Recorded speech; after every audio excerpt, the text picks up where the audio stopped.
means 9 in Greek. Okay, and gram means point, so it's in Greek lah. 9 types basically. There is no such thing as type 1 is better than 2 or 2 is better than 3. No, the numbers are just there to tell you the different types. And some books they use different names as well. Like some books they call type 1 the perfectionist or the reformer or the teacher or the correct one or the right person. Well, all these words are just adjectives to describe the type. So the name itself is not a very full indication of what that type actually means. So why are we learning about Enneagram here? Like, why do you think Victor invited me here? Make a guess. What's in it for me? Why am I here to listen to this? Huh? To know more things. Okay, what else? Apply it to our business. Understand the clients better. Yes, one more? Apply it to our business. Yes, apply to your business, definitely, right? If it's not about making money, then why are we here? Right. Okay, right. Be very honest about it. Yes, and this thing has helped me in my personal life to understand myself better, which in turn helped me to make more money, definitely. And also helped me to understand my clients better. Have you been in a situation where you actually tell maybe your team leader or Victor, right? This client, very hard to handle. This category of client, I just cannot handle one. Have or not? Alright, this category of client, this group of difficult client. But you may realize that that group of client that you can't handle, right? Maybe someone else can handle them. You realize that? Or sometimes when you do coaching, how many of you managers here? Managers, you do coaching, right? And then sometimes you come across this difficult person, very unteachable, very hard to coach. Have or not? Then you realize, is it really that person's problem or is it my problem? That I cannot handle such clients or I cannot handle such student to coach, right? So many a times we want to look at ourselves first. Is it because we lack understanding of those types, those personality types? That's why I find it hard. So imagine, right, today out of all the 9 types, I'm going to help you unlock that one type that you find it difficult to handle. After going through our program, right, you can just handle this type easily.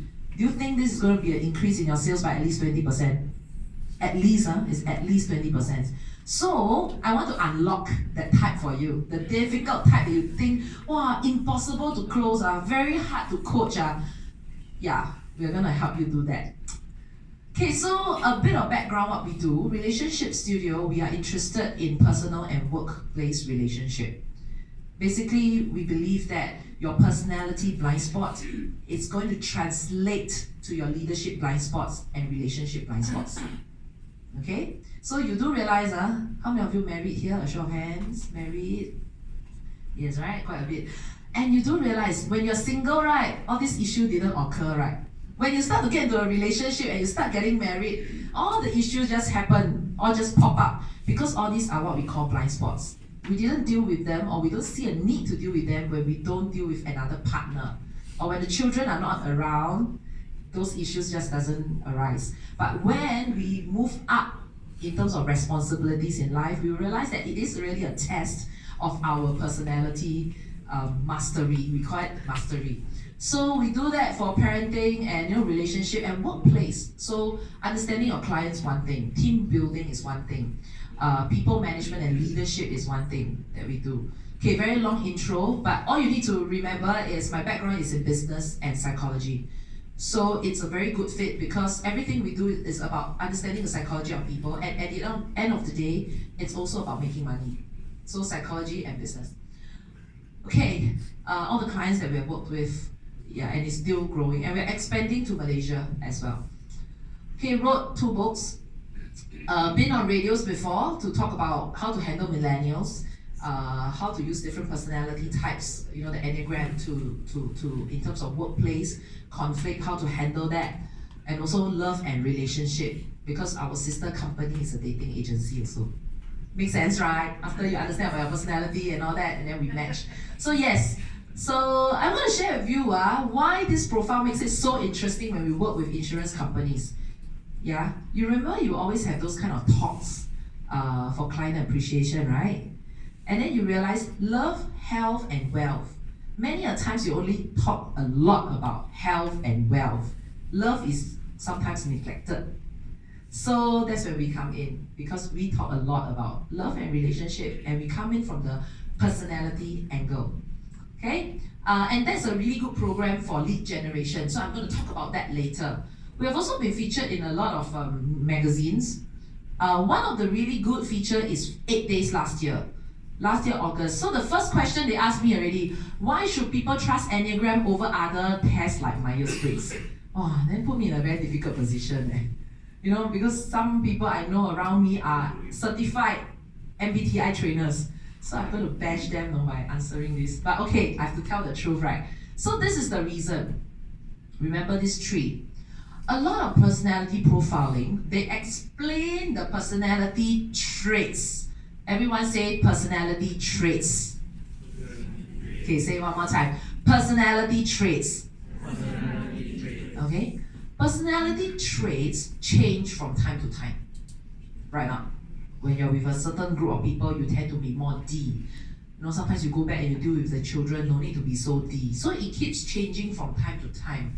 So you do realize that deeper, at a deeper level, there's this thing called a character.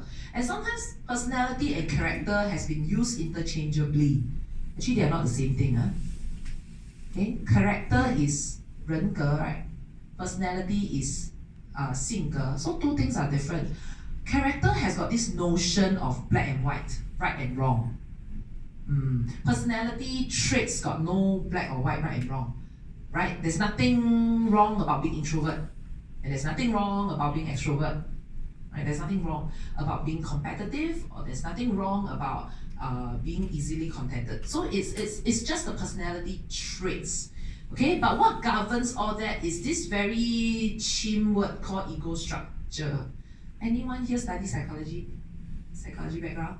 Okay, I thought someone can explain. What is ego structure?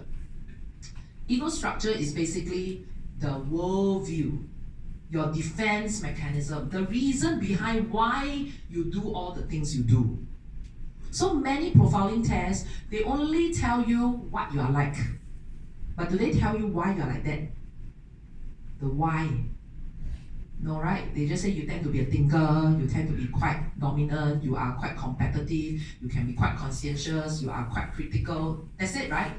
They don't explain the why. So that's when Enneagram comes in, because Enneagram explains the why to help you understand why certain people are behaving in such a way. Later on, I'm going to share about one type. 1 out of 9 type lah. Today we're going to learn 1 type. So you at least get to understand how this framework is so different from DISC and Myers-Briggs in terms of explaining the ego structure. Okay? Good? Are you excited about it? Yes. Oh, only 3 people are excited. Great. Alright, so I'm going to share about that. Okay, so it's important to know the reason behind why people behave the way they do. Okay, and also you can see a lot of people tend to use your profiling test result as an excuse for bad behavior. I don't know if you all ever seen people say, oh, you see, my DISC result says I'm high D, so I'm very dominant, I'm very direct one, so I'm just like that lah. So you take it or leave it lah. You just have to learn to handle me. I'm like that. Do you think that helps in relationship building? No, it doesn't help. So the aim is to go into this ego structure to know why they're like that. And most importantly, you realize all the arrows on the Enneagram? Where's all the arrows? Let's see.